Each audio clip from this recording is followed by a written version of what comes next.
Arena i Oakland, der har vi netop fået Alan Green ind i ringen. Han gør altså Super 6 debut, som vi har hørt i studiet. Så afløser han Jermaine Taylor i denne her turnering. Ladies and gentlemen, here is Oakland's own WBA World Champion Andre S.O.G. Ward. Og så hjemmebanehelten Andre Ward. S.O.G. står for Son of God. Har altså vundet, som vi lige kunne se på grafikken der, vundet sin første kamp i Super 6.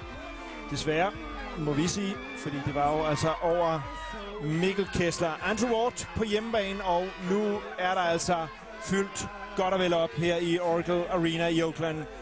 Og det betyder 20.000 tilskuere på plads til at hæppe på deres helt. En kamp, som er meget, meget svær at forudsige, den her, Brian. Men jeg tør godt at forudsige, at vi får lidt af en kamp. Altså, der bliver gået til den i den her kamp. Ja, det er der ingen tvivl om. Og dejligt igen, som det heldigvis er i boksning. Det er to forskellige stilarter, der mødes, og det giver som regel nogle rigtig gode kampe. Andre Ward, som vi også har hørt, en bokser, som er god til at tilpasse sig modstanderen, god til at ændre taktik. På træt af ham så vi også, at han sagde, at det er en sand mester, der kan det. Ja, altså nu er han jo deroppe. Nu er han jo verdensmester, og nu vil vi se, om han kan blive deroppe. Det er lidt svært. Nu skal han jo bevise, at han er en sand mester. Ja. Andre Ward, han har altså ikke tabt en kamp siden han var 14 år. Han skal jo få pokker tabe på et eller andet tidspunkt. Ja, det kommer han sikkert også til. Men jeg tror ikke, det bliver i aften. En imponerende rekordliste. Altså ikke bare som professionel. 21 kampe, 21 sejre, men også som amatør. Og så var han jo altså også manden, der brød en ond cirkel for amerikansk amatørboksning, da han i 2004 vandt olympisk guld som den første amerikaner i 8 år.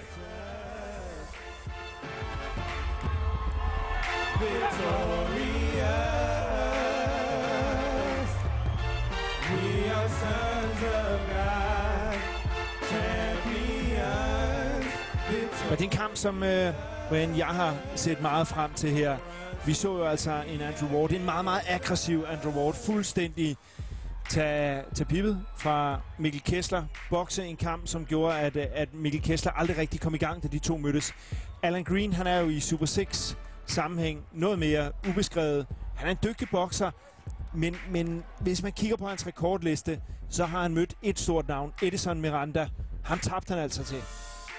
Ja, og så kommer han selvfølgelig også efterfølgende og siger, at han var syg den dag, og han skulle ikke have taget den kamp, og det var så også meget godt. Men ja, det altså til hans han... forsvar skal vi måske også sige, at han gik en vægtklasse ned for at bokse den kamp mod Miranda. Ja, men altså, han boksede en skidt kamp mod Miranda, og Miranda han boksede en rigtig god kamp, så det er jo sådan, det er på dagen. Og som du siger, da Kessler han boksede mod Ward, der ramte Kessler ikke dagen.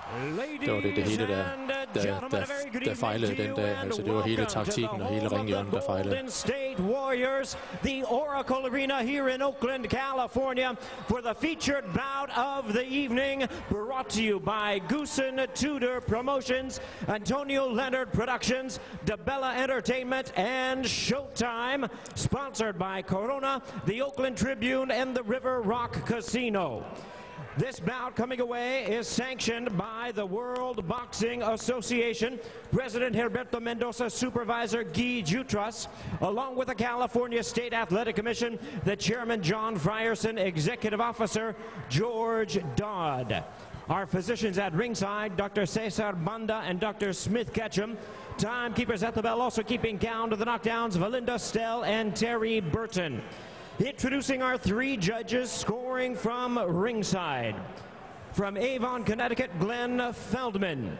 From La Paz, Baja California Sur, Mexico, Alfredo Polanco.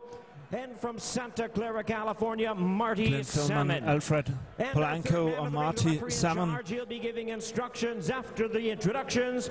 Raul Kais Sr. Raul Kais All right, fans, Sr. here we go with the main event of the evening. It's the Super 6 World Boxing Classic. It's scheduled 12 rounds of boxing for the WBA Super Middleweight Championship of the World. And now, ladies and gentlemen in attendance and boxing fans joining us around the world, live from Oakland, California, it's showtime! Jimmy Lennon Jr. leverer det, han skal. First, the challenger on my right, fighting out of the blue corner, wearing black trunks with white trim and fighting out of Tulsa, Oklahoma. He weighed in at a trim and ready 166 pounds with a record of 29 wins, 1 loss. He has 20 wins coming by way of knockout. Tonight, making his first attempt at a world title, please welcome the challenger, currently ranked the WBA number 4 world super middleweight contender, introducing Sweetness, Alan Green. Sweetness, Alan Green. Et enkelt nederlag altså i karrieren. And his opponent across the ring, the defending world champion on my left, fighting out of the red corner, wearing white trunks with blue trim. He is the Bay Area kid and boxing's pride of Oakland, California. He weighed in at 167 3/4 pounds. He is undefeated in his campaign to the ring with a record of 21 wins, no losses, 13 wins coming by way of knockout. Tonight, he is making the first defense of his world title. Please welcome the 2004 Olympic gold medalist and the undefeated WBA super middleweight champion of the world. Here is the undefeated Andre S.O.G. Ward. Et skræmmende udtryk i ansigtet og en skræmmende rekordliste. Andrew Ward. Senior now to give instructions. You have your instructions downstairs, remember. Punches here on upper fine because both your trunks are a little high. Now shake hands, good luck to both of you.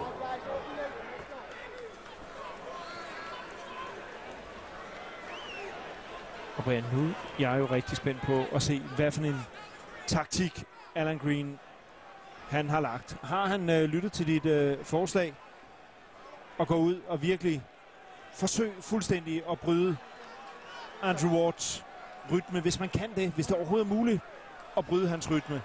Ja, det tror jeg, det er den eneste mulighed for at vinde over så god en bokser som Ward, det er at gå ud og simpelthen slå hans stil i stykker og ødelægge hans fokus og hans koncentration. Og så har vi fået kampen i gang. Altså over 12 omgange. De fleste eksperter er enige om, at hvis Alan Green han skal vinde den her kamp, så skal han slå Andrew Ward ud. Og det har han altså også slaget, der kan gøre.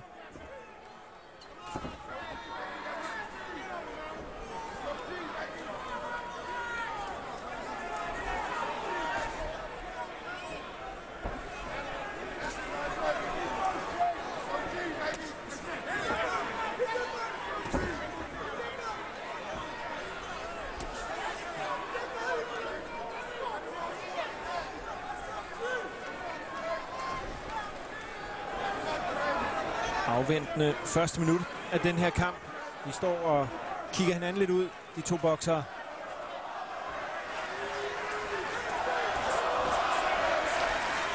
Stop! Break! Nice and relax, nice and relax.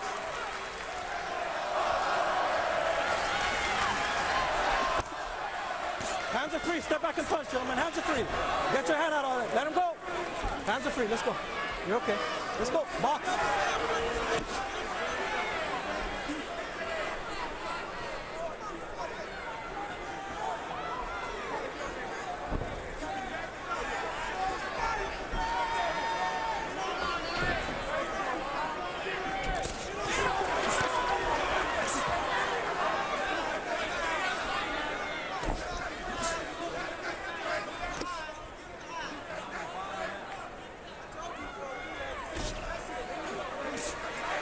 Let him go, Alan. Step back and push, gentlemen. Hands are free. Get your hand out, Andre. Get your hand out, Andre. Der bliver holdt lidt. Kamplederen Det er Andrew Ward om at slippe. Hands are free. Get your hand back, Allen. Stop! Ja, det er når de første er inde så tæt på, og så er det altså med at få pakket hovedet ned ovenover skulderen på modstanderen, for ikke at få de skader. Så prøver man lige at dække sig ind. Og især her i starten af kampen, der tager man ikke nogen chancer. Altså får en skade allerede nu, det er katastrofalt.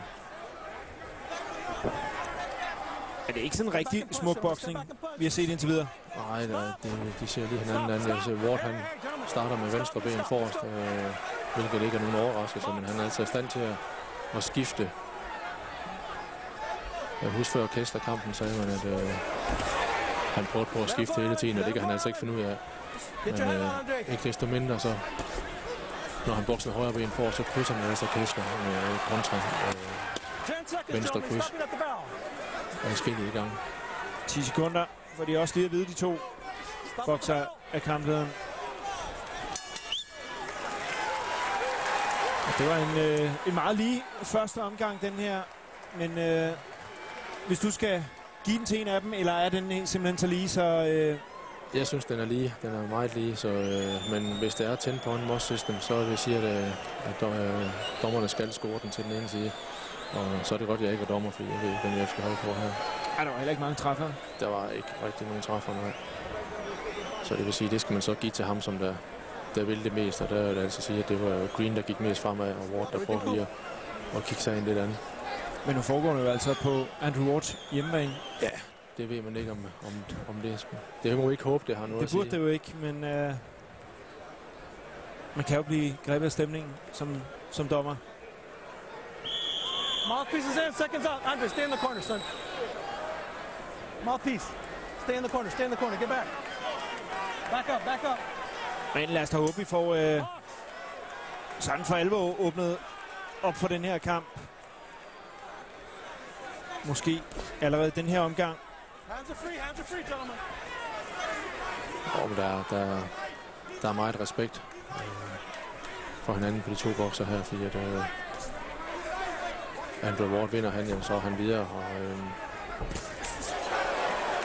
plus at Green, han skal ikke ind og have sin selvtillid stå i stykker lige med det samme. Han skal lige føle sig til rette, og finder han ud af, at han godt kan være med på det niveau her. Ja, der er jo spekuleret i, at Andrew Ward måske vil gå ind og undervurdere Alan Green. Altså, han har ingen tvivl om, at Andrew Ward var fuldstændig opsat på kamp mod Mikkel Kessler. Der var det mesteren, han skulle møde. Der var det Ward, der skulle ind og bevise noget. Nu er Ward-mesteren Alan Green kommet med i turneringen på et afbud. Men indtil videre, der virker han meget fokuseret. Ja, men han starter stille og roligt også, Ward. Altså, og Ward, han undervurderer overhovedet ikke Green. Han er alt for intelligent sin bokser til, at han kan være så dum at gøre det. Hands are free, gentlemen. Hands are free. Der var han altså tæt på at ramme Alan Green. Alan, get your hand back. Stop! Gentlemen, you're both getting below the belt. Give them punches up. Let's go. Dybe stød fra begge to bliver lige påtalt af kamplederen. Hands are free, gentlemen. Hands are free. Stop!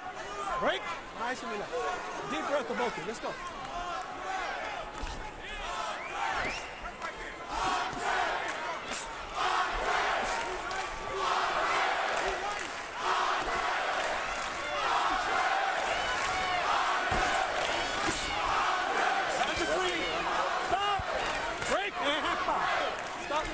Let's go.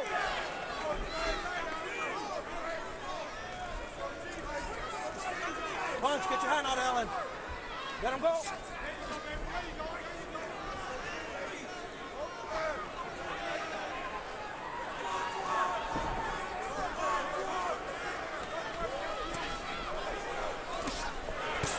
Stor respekt for hinanden. Altså, det starter virkelig stille og roligt, men der skal nok blive åbnet op.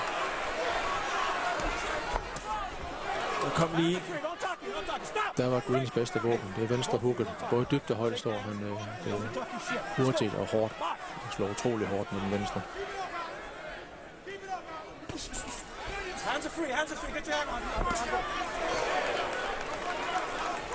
Det ligner også, at Alan Green, det er måske ham, der går lidt fremad, men han står hele tiden og lurer på en åbning fra Andrew Ward. 10 seconds, stop in the bell. Hands are free, gentlemen. Hands are free. Let him go, Alan. Stop at the bell. kom Andrew Ward lige ind med en træffer til sidst. Men igen en meget tæt omgang. Ja, men de få træffer, der er dem, det er til Ward. Efter min mening. Jamen, det er dig, der er eksperten, så det tror vi på. Tak for omgangen til Andrew Ward. Men der er ikke sådan rigtig lukket op for godteposen endnu i den her kamp. Nej, det kommer. Ward skal lige have fundet ud af, hvordan han bryder igennem det forsvaret. Så skal han nok komme. Nu kan jeg se her i anden omgang, han prøver på at komme på siden af Green. Og det lykkes også for ham, så det kan vi nok se noget mere til i næste omgang. Men det så man jo også lidt i kampen mod Mikkel Kessler. Det var han nemlig rigtig god til. Og Kessler har det svært, når folk flytter sig eller laver vinkler på ham. Men altså trods alt imod Carl Froch, hvor Kessler var meget mere opmærksom på den slags ting. Ja, og når de to mødes i finalen, Ward Kessler, så har han lært en masse. Det bliver en god finale. Den vil jeg gerne se. Tredje omgang er altså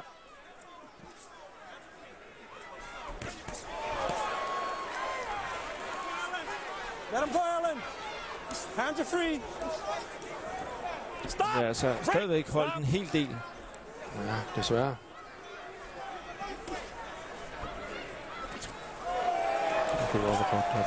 Ja, han er begyndt at komme mere fremad, Andrew Ward.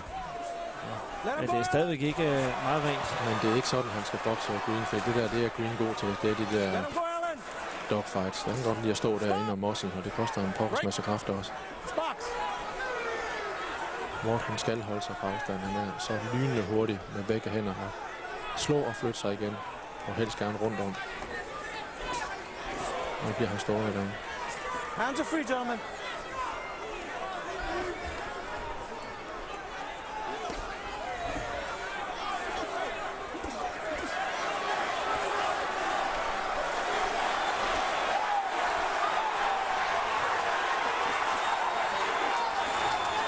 Publikum er begyndt at vågne op nu i Oracle Arena.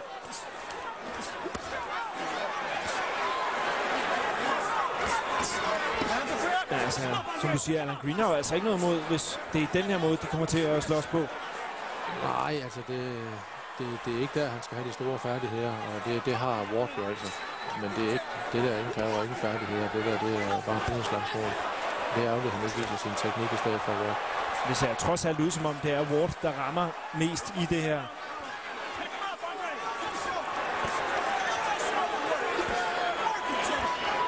Så det ikke er helt nemt at se.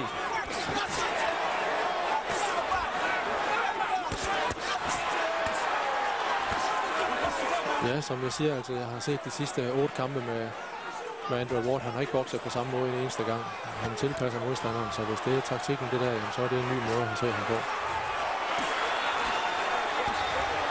Men det havde jeg ikke regnet med. At det er så længe nu, de har stået her op ad tårne.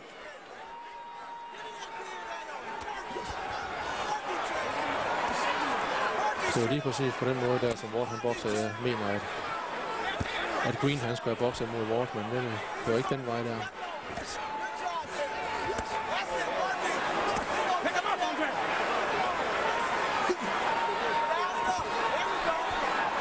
Jeg synes altså stadigvæk, det ser ud som om det er Ward, der er bedst, også i den her disciplin. Jo, det er han også. Han scorer de slag, der er rene. Men kønt er det ikke. Og hvis han mener, at han kan bryde Green ned på den måde, jamen så... Det er ikke sikkert på, at Green mener, ud fra attituden der. Nej, han ser ikke helt tilfreds ud med det.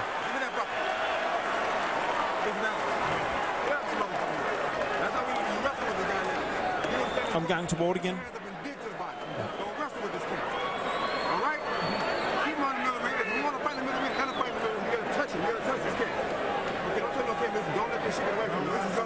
Greens seneste kamp var tilbage i oktober måned 2009.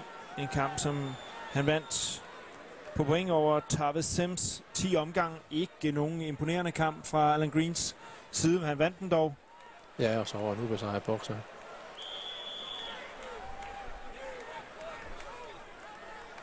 Til gengæld så var han også på undercardet, da Carl Froch og Jermaine Taylor bokset kamp lige altså inden selve Super 6 turneringen gik i gang. En kamp som Froch vandt på knockout i 12. omgang, og der imponerede han stort Alan Green.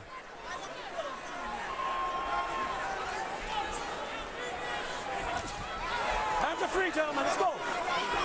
Stop! Stop! Break! Nice and relax. Nice and relax. Good spot.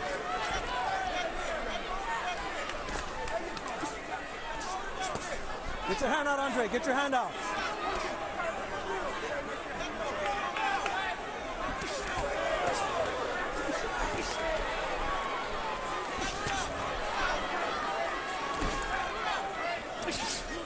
Hands are free, gentlemen. Hands are free. Det er bestemt ikke den måde, som den kamp den foregår på, jeg havde forventet. Nu kom der lige lidt initiativ der fra Andrew Ward. Og lige før han havde fået fanget Alan Green.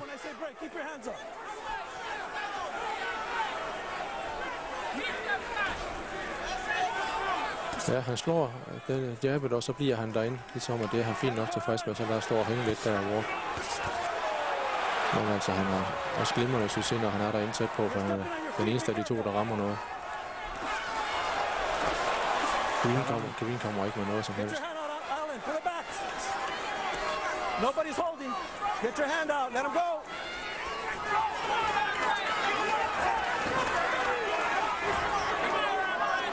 Ja, ikke andet, så får han brudt Andrew Wards rytme, hvis vi tænker på, hvordan han har bokset i de seneste kampe. Sådan får han ikke lov at bokse her. Eller vil ikke bokse. Nej, men Ward er så ikke interesseret i at bokse på afstand. Han går selv derind og selv med til at lave den tætte kamp.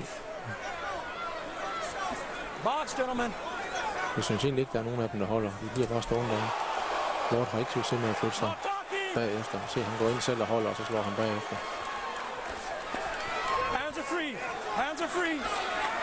Ja, kønt er det ikke. Det kan vi godt blive enige om. Nej, men han vinder omgangene. Og hvis det er det, han er ude på, selvfølgelig i første omgang, så gør han det. Han rammer klart mest af de to. No talking, I told you. Hands are free. Stop! Og kampen vil altså ikke have, de taler til hinanden. You understand English? No talking. Understand English? No talking. Shake hands. Keep it clean. Come on. Jeg tror godt, de forstår engelsk, de to her. Spørgsmålet er, om de vil forstå kamplederen. Meget psykologi i det her. Pull your hand out. Der kommer han rundt om og slår bagefter. Det er bare en kamp, og kun kommer det eneste. 10 seconds. Stop at the bell. Stop at the bell. Let's go.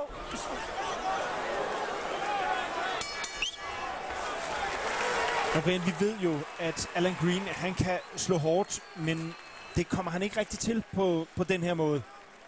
Nej, han prøver slet ikke, altså det...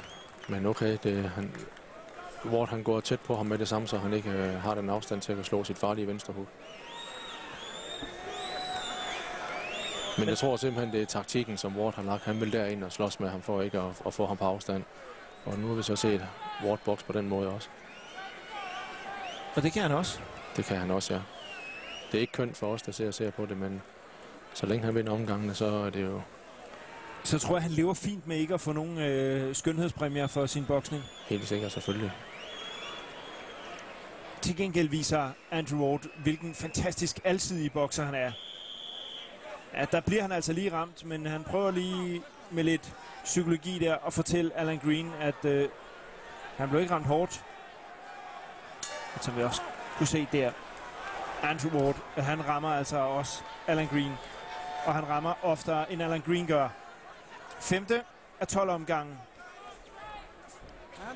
Andrew Ward i hvert fald på vores dommersedler foran.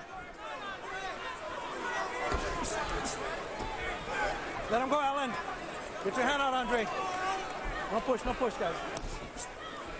Der kom han væk igen. Slå jabbet og væk igen. Det er meget sjældent i den kamp her, vi har set det. Han er tilbøjelig til at slå den, og så bliver han derinde. Der bliver han også derinde, efter han har slået sit første stykke. Og det gjorde han altså ikke mod Kessler. Der var han væk med det samme, han havde afleveret slag. Og lige så snart han gik væk, så kom han derind med et kontraslag igen, når Kessler han kom med et modangreb.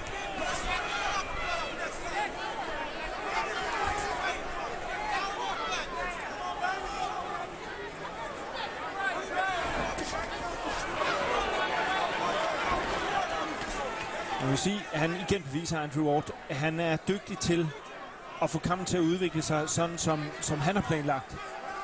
Det foregår som regel på hans præmisser.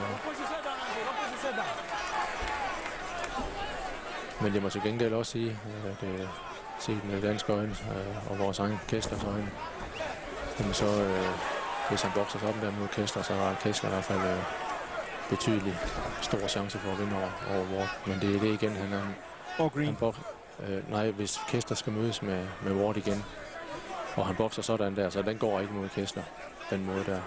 Men det er jo det igen, men han det tilpasser sig. Smart nok til ikke at gøre. Han tilpasser sig den modstander, der står i det modsatte ringhjørne. Men Kessler skal jo også møde Alan Green. Ja, den vinder Kessler også. Der er han alt for dygtig. Hvis Kessler han gør det, som han gjorde mod Flot, det er jo verdensklasse indsats, og det forventer vi selvfølgelig, at han gør. Måske endda endnu bedre. Han har stadigvæk en fejl, han skal rette. Vi har ramt for meget. Og hvis han kan justere det også, jamen, så udvokser han også Green.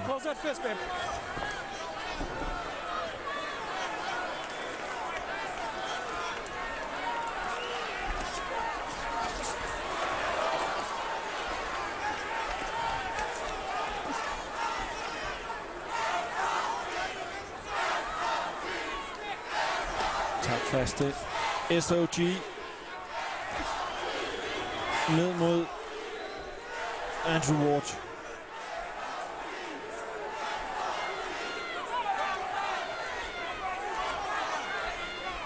Igen en omgang, hvor meget tiden er gået med at stå og lure lidt på hinanden. Hands are free, hands are free. Stop! Break! 10 seconds, stop at the bell. Box! Stop at the bell.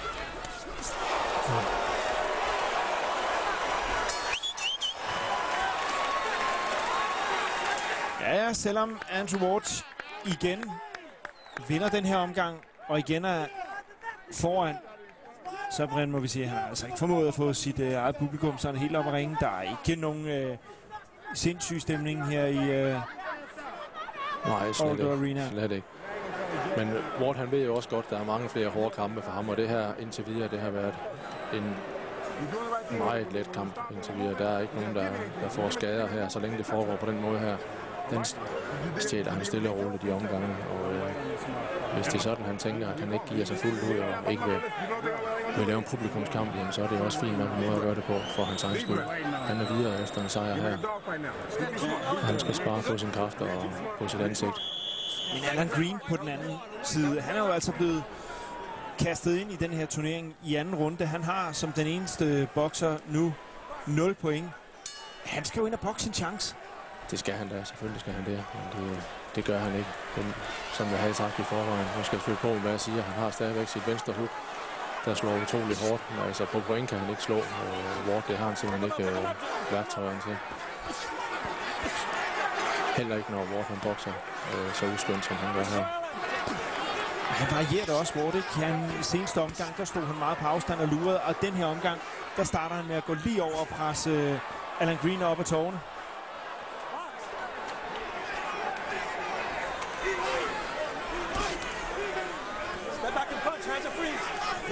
Step back and punch. Get your hand out, Andre. Ja, det er ikke mange jabs, der er kommet fra Greens side af. Han venter og venter. Længere tid, der går jo flere omgange vinder Ward altså, og så skal han altså have en lockout efter et par omgange mere, som der har vundet til, der er gået til Ward. Han dominerer totalt kampen, Andrew Ward. Hands are free.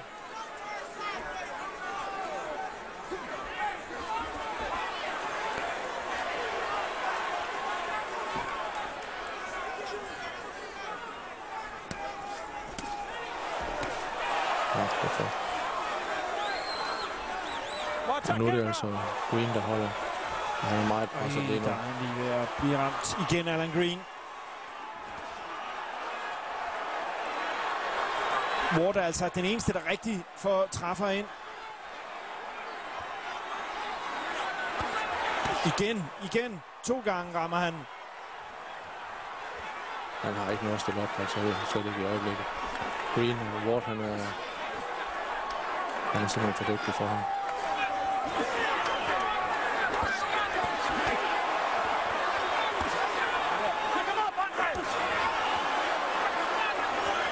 Hold op et slagsmål, der er her. Ind i hjørnet. Green kan ikke komme væk. Og Ward, han vil ikke flytte sig. Nej, det passer ham jo glimrende det her, for han rammer mest. Ja. Det kan godt være, at han ikke slår Green ud, men han rammer mest. Han rammer hele tiden. Men det gør han nu altså, hvis det fortsætter sådan der. Så det kan han ikke holde til, det der Green. Han bliver altså ramt hårdt nogle gange. Ja, han har altså måttet tage en 8-10 træffer til kæben her. Get your hand out, Andre. Og igen ser vi, Andrew Ward, han bare går Alan Green over i tårne. Ja, hvis det er taktikken, det der, så må jeg sige, at så har vi set det også. Og det er der altså meget, der godt kunne tyde på, at det er. Det ser sådan ud. Han har det fint med at gå ind tæt på og tage den fight, og det har jeg altså ikke set før. Og nu er vi altså 6 omgange hen i den her kamp, og det er jo lige før vi er allerede derhen, hvor Alan Green han kun kan vinde den her på knockout. Allerede. Ja, han lige første omgang, men resten har gået til Ward, så en mere omgang til Ward, jamen så er vi derhen, ja, hvor det kræver en guldtur. Og lige nu, der ligner det altså mere en kamp, som Andrew Ward han kunne finde på at stoppe før tid. Prøv at se der. Han rammer altså virkelig Alan Green, og man kan ikke sige det modsatte. Det er ikke mange træffer Alan Green for ind på Andrew Ward.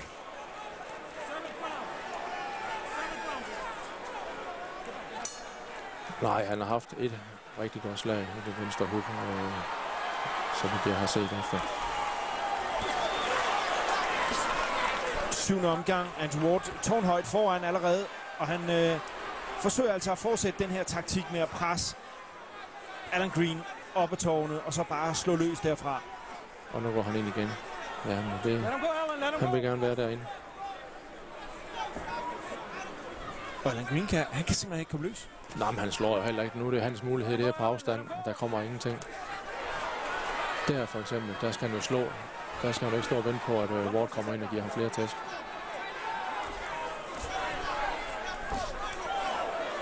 Der kommer simpelthen for lidt. Der bliver smidt for lidt læder fra Greens side. Ja. Flot højre hånd fra Ward.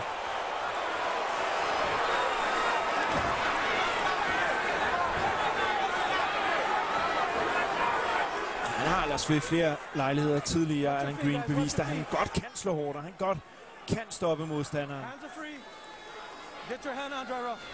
Det er svært at få øje på i den her kamp.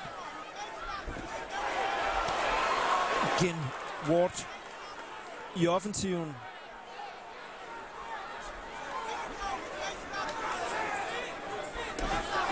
Flot jab. Træder. Ja, jeg tror, han lige før han trådte en meter frem der. Det er svært at dæmme op for. Lynende hurtigt.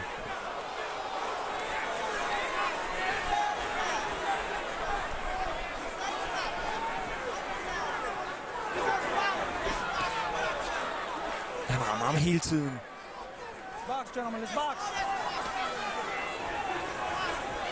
Og hver gang han rammer Alan Green, uanset om det er hårdt, så er det noget, der tager. Der rammer Green lige lidt dybt på Andrew Ward. Og han flytter så godt af Andrew Ward.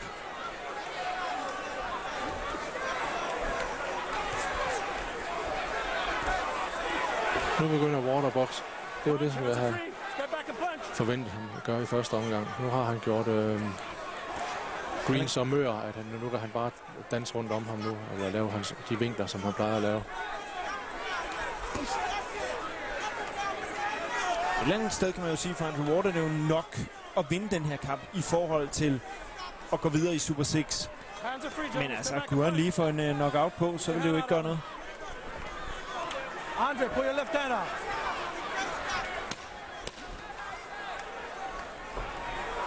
Stop at the bell, gentlemen. 10 seconds.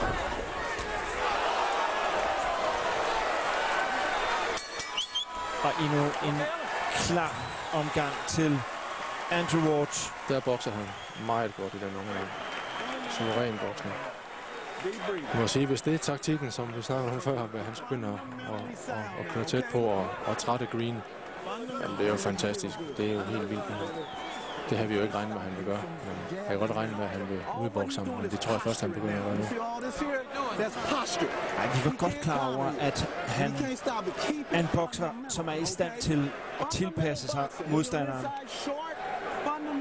Og det beviser han endnu en gang her. Den der, den rammer meget godt. Og det gjorde den skalle også. Men det var ikke Wards skyld. Det var Green, der skulle ind og dække sig efter den træffer. Mouthpiece. Mouthpiece, baby.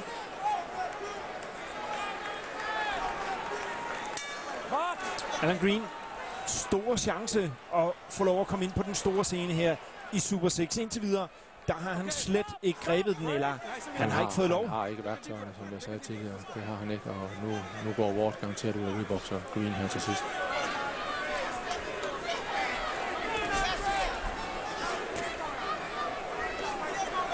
Let him go, Alan.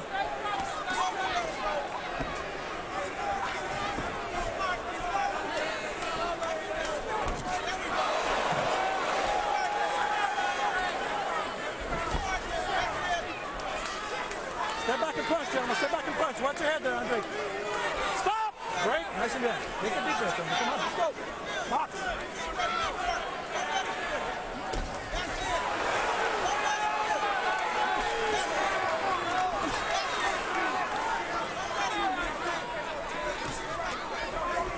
Det må også være betryggende for Kessler at se den kamp der, Christian, og vide, at han behøver ikke blive rigtig bange. Han er ikke rigtig bange, nej.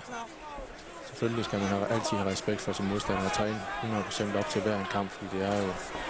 Men det er jo også derfor, at Andrew Ward, han er så dominerende i den her kamp. Selvom det, som sagt, stadigvæk ikke er kønt, så er det en del af hans taktik. Men grunden til, at han er så meget ovenpå, det er jo, fordi han er gået seriøst til den her opgave. Selvfølgelig. Altså 12 omgange, det er ikke bare... Jeg kan ikke bare træne i 2 uger op til. Det har været hård træningslejr. Altså flere gange om dagen i flere måneder. For ellers kan du slet ikke praktisere det, som han gør.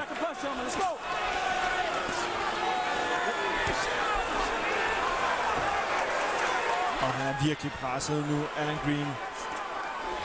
Forsøgt lige før sådan en lille moderoffensiv, men den bliver altså besvaret med det samme af Andrew Ward. Og så ligner det noget, vi har set før igen, det her. Ja, vi vil gerne se Ward bokse lidt mere på afstand nu, fordi at det kan han jo. En af de bedste i verden.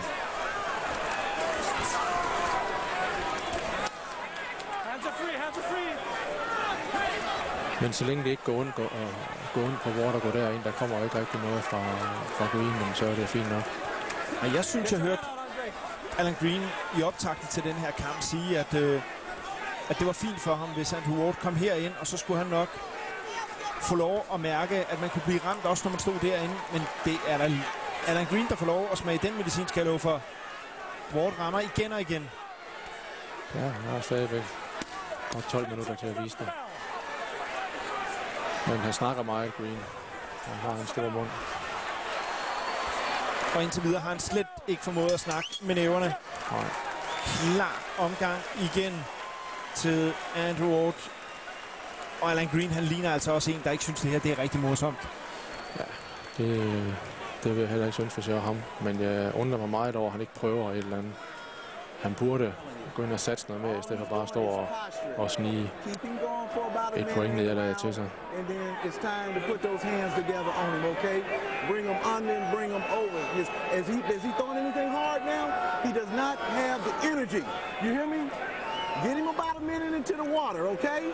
Get him about a minute into the deep. Let him get a little more tired in this round. And put the punches... Just head his body, just he's corner, not corner. Took the shot, okay? I understand what you're going for. Seconds out.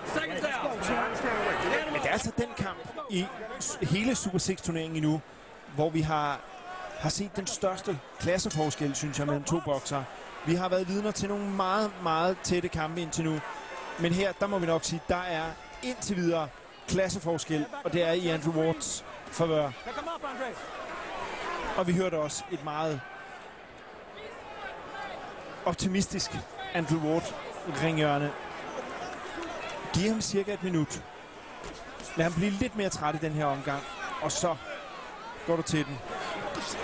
Ja, jeg kunne godt tænke mig at se Ward lave lidt flere kombinationer. Altså. Det har vi ikke set så meget af. Men lad mig næsten sige, at han vinder alle omgangene, så er der ikke så meget. Og han har ikke fået en skram i ansigtet på det nu. Take a deep breath. Let's go.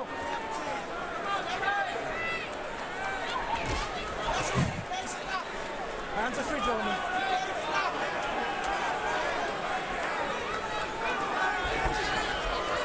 Nej, det gik ikke 2 gange i træk. Men det er stadig ham, der rammer. Hands are free. Og Alan Green, der ligger kæbe og krop til en masse træffer. Let him go, Andre.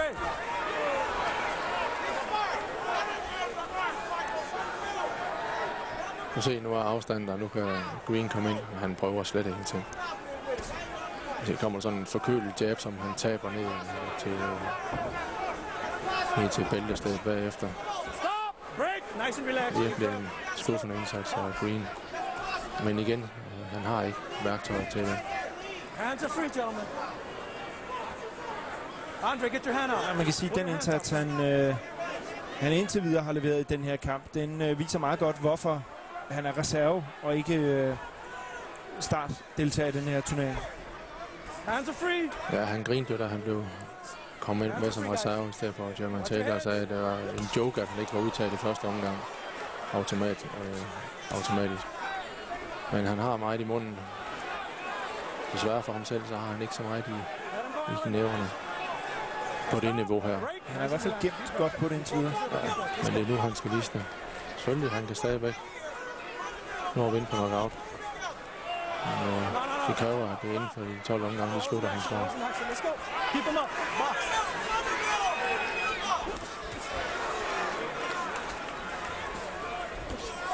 Get your hand out, Andre.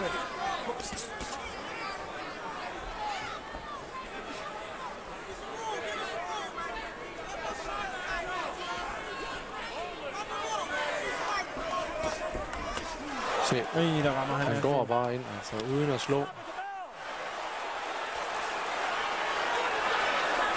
Andrew Ward til gengæld, han slår, og han rammer Alan Green hele tiden.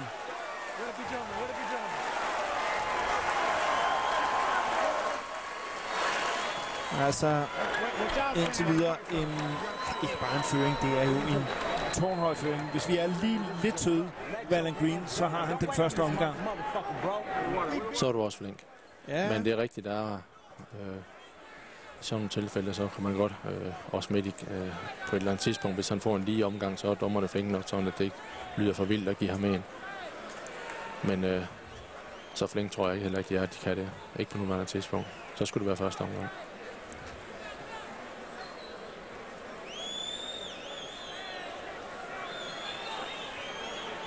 Men lad os håbe, at Alan Green han kommer ud og forsøger et eller andet, fordi indtil videre så så har han jo slet ikke grebet den chance, det har været for ham at komme med i den her turnering. Overhovedet ikke. Altså, man kan sige, at Kessler havde en dårlig dag, og en dårlig strategi, da han mødte Ward.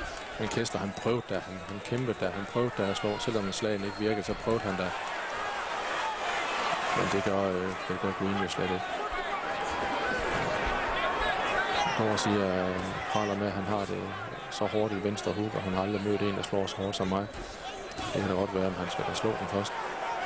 Close that hand, baby. Close that hand. Men okay, vi er ikke færdige endnu, så han når at komme nu. Så er det ham, der tager fokusen på os. Nice and relax, nice and relax. Og nu har vi også talt ham ned i 10 omgange. Ja. Jamen, det er en vag indsats, det her. Når man kommer med og får sådan en stor mulighed, kommer lige ind i turneringen. Ikke nok med det, så er der et VM-bælte på spil. Større gaver kan man ikke få, så kan man godt prøve at tage chancer. Ej, jeg kan godt huske stemningen i Messecenter Herning. Der sad 10.000 mennesker, da Kessler boksede mod Frosch. Og det lød jo som om, der var dobbelt så mange som her i Oracle Arena. De er slet ikke kommet op og ringe over den her kamp. Nej, det er klart, de så var en pragt performance, han lavede Ward mod Kessler. Keep him up, Andre. Keep him up. Og de vil de gerne se mere af, men det... Han vinder kampen let, ja, men det er jo ikke verdensklasse boksning, det der. Det er heller ikke nødvendigt for at slå Green, jo.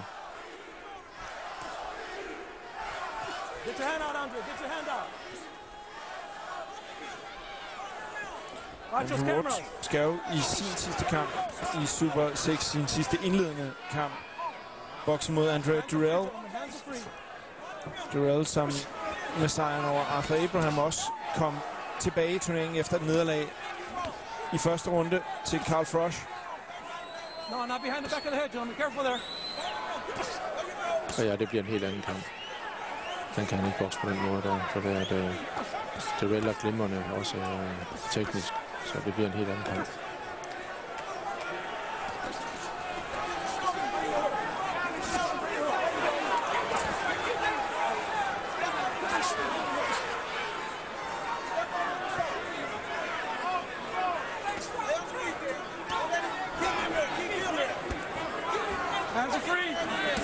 Og igen må vi bare sige, det er hamrende effektivt, det han laver, Andrew Ward, i forhold til at vinde den her kamp.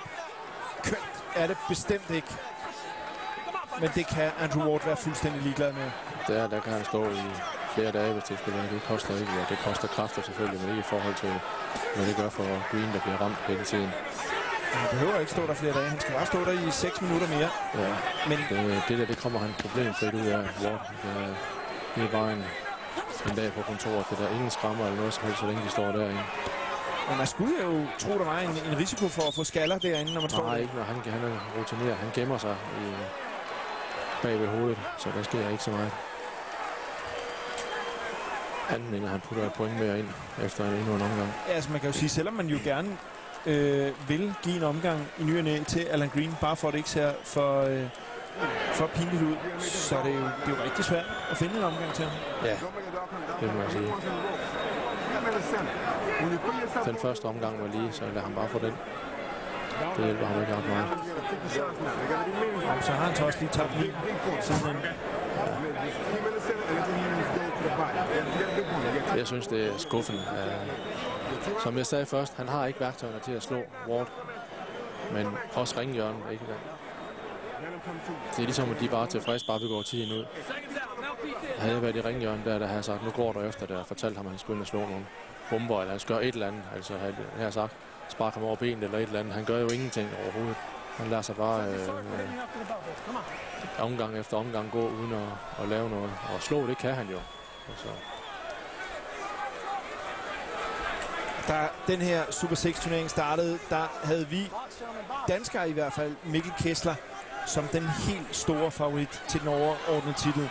Andrew Ward, han var sådan den der dark horse, man advarede kraftigt imod, fordi hans rekordliste jo var så imponerende, og han lever altså op til det, og har vel sådan lige så stille og roligt overtaget favoritværdigheden i den her turnering. Jeg vil lige sige, at jeg havde Kessler og Ward som de to finalister, og det har jeg stadigvæk. Det havde jeg ikke, da Ward han vandt over Kessler. Men efter Kessler, han kom sådan tilbage mod Carl Froch, da han lavede den verdensklasse indsats, der er Kessler bestemt tilbage igen. Froch, som jo skal bokse mod Arthur Abraham i den sidste indledende kamp. Og vinderen af den kamp er i hvert fald sikker på at komme i semifinalen. Ja. Så ud fra den her kamp at dømme, så er der altså meget, der tyder på, at Mikkel Kessler har en god mulighed, når han skal bokse mod Alan Green. Vinder han den, jamen så er han i semifinalen. Andrew Ward, han er også i semifinalen. Durrell, han skal slå Ward. Hvis han skal komme i semien, det bliver svært. Og så har vi altså Arthur Abraham eller Carl Froch. Og Abraham er altså den eneste, der har en knockout-sejr i turneringen, og det kan faktisk næsten vise sig at være nok. Ja.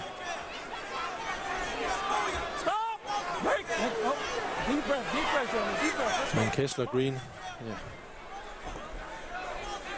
Der har Kessler næsten alt at tabe igen. Han må ikke undervurdere selvfølgelig. Og det kan være, at han går helt anderledes til opgaven der. Ward, eller Green, det må vi da håbe, han gør. Fordi på den måde der... Det er i hvert fald hans sidste chance. Udbokser Kessler ham på kryds og tværs. Kessler er alt for god til Green.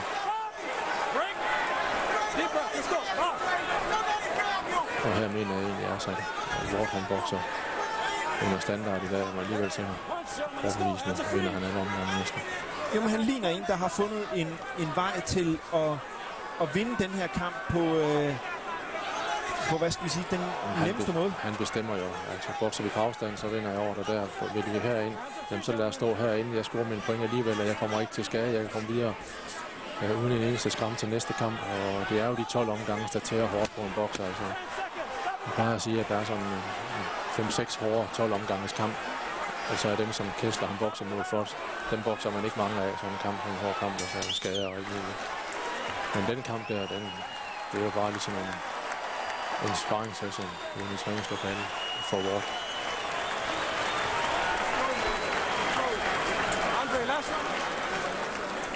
Der mangler 3 minutter af kampen. Og jeg er lige ved at sige, at Andrew Ward han fører så stort point, så Alan Green skal næsten slå ham gulvet 2 gange. 2 gange? Ja, jeg tror, han skal slå ham i gulvet 10 gange for at kunne få en uafgjort. Så mange point er han bagud nu. Jeg mener nu egentlig også, at han skulle tælles ud 2 gange næsten. Nå, så han skulle nok out ham 2 gange. Ja. Nej, det er altså det eneste, der kan tage sejren fra Andrew Ward. Den der sad godt. Med mindre man er Alan Green.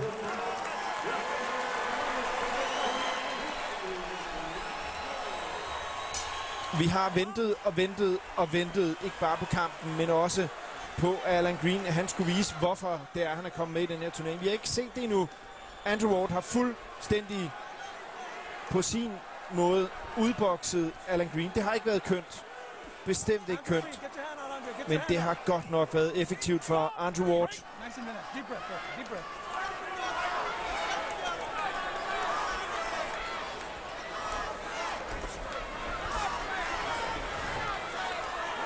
Hands are free, gentlemen. Hands are free. Og altså på den her måde, der forhindrer Andrew Ward jo altså også, Alan Green kan komme ind med sin hårde venstre. Ja, han har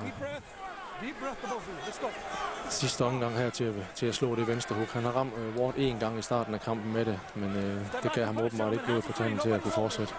Han har intet prøvet. Det er dybt skuffende. Og hermed kan jeg så sende en hilsen til min ven Kurt Tøbo derovre i København. Og sige, at det lykkedes ikke for ham at tippe rigtigt den her gang. Nej, men han må også være skuffet over den her indsats fra Alan Green, ligesom alle andre. Måske lige med undtagelse af Andrew Ward. Han er sikkert fint tilfreds. Jeg tror selv, publikum, som selvfølgelig for de fleste vedkommende hæpper på Andrew Ward, så havde de gerne set en bedre kamp end det her.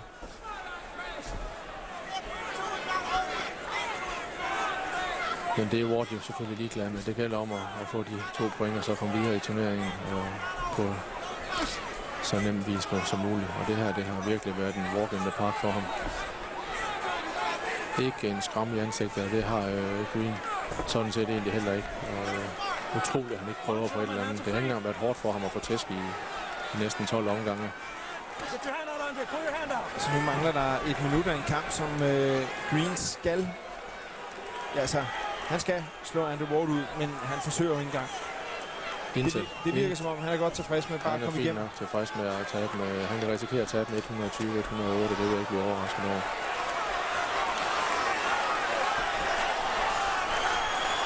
Det var all mouth. Han har det hele i munden.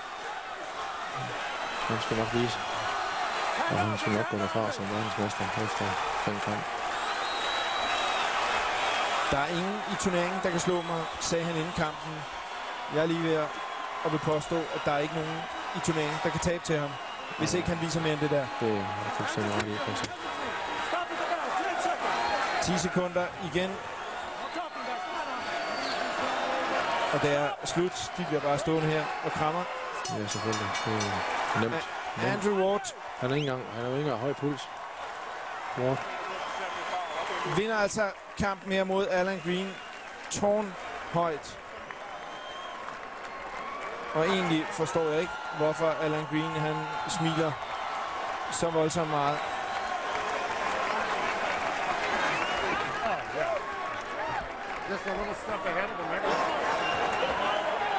Og det helt store spørgsmålstegn, det bliver jo nærmest, om der er nogle af dommerne, der måske bare lige har en enkelt omgang til Alan Green. Måske den første. Ja, det er helt fint. Men så mener jeg heller ikke, han skal have flere. Og som vi havde før, det skulle undre mig, at den her 120-108 3 gange. Men det kunne jo altså, som der også blev talt om i studiet, det kunne være sjovt at få lukket ham her, Andrew Ward, væk fra sin hjemmebane. Han er så dygtig en bokser, at han kan så meget. Så må ikke han også kunne bokse uden for Oakland her. Og det kan han. Han kan bokse dem alle sammen og lægge sin taktik efter den modstander, han møder. Og det er utroligt, at han ikke han kan ikke gå turneringen igennem og bokse på hjemmebane hver gang. Det tror jeg ikke, at det bliver tilladt af de andre promotorer. Det burde det ikke. Nå, man kan vel sige, hvis han skal møde Kessler igen i en eventuel finale, som vi jo alle sammen et eller andet sted sidder og håber på, så kunne det jo være fair nok, hvis det foregik et andet sted end her, hvor de boksede den første kamp. Det tror jeg heller ikke på, det bliver.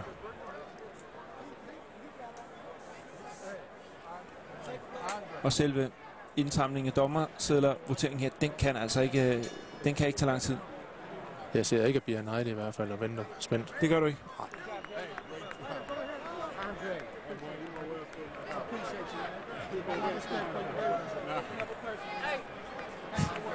Got a lot of respect for you. Hvad kunne det der være? Ladies and gentlemen, after 12 rounds of action, we have a unanimous decision as all three judges score the bout exactly the same. 120 yes. to 108. All three in favor of the winner, and still champion tonight, securing his place in the Super 6 semifinals, Andre S.O.G. Ward. Andrew Ward, stadig WBA verdensmester, og nu også sikker på at være i semifinalen med en tårnhøj pointsejr. Han vinder altså alle 12 omgange over en meget skuffende Alan Green. Der havde vi altså forventet lidt mere fra hans side, men Andrew Ward, han viste klassen. Han gjorde præcis, hvad han behøvede, og kørte altså den her sejr meget, meget sikkert hjem. 120-108, og i hvert fald ikke nogen indsats fra Alan Green, som på nogen måde burde skræmme Mikkel Kessler i forhold til deres møde i den sidste indledende runde. Andrew Ward til gengæld, han er klar til semifinalerne. Lad os håbe, Mikkel Kessler også bliver det.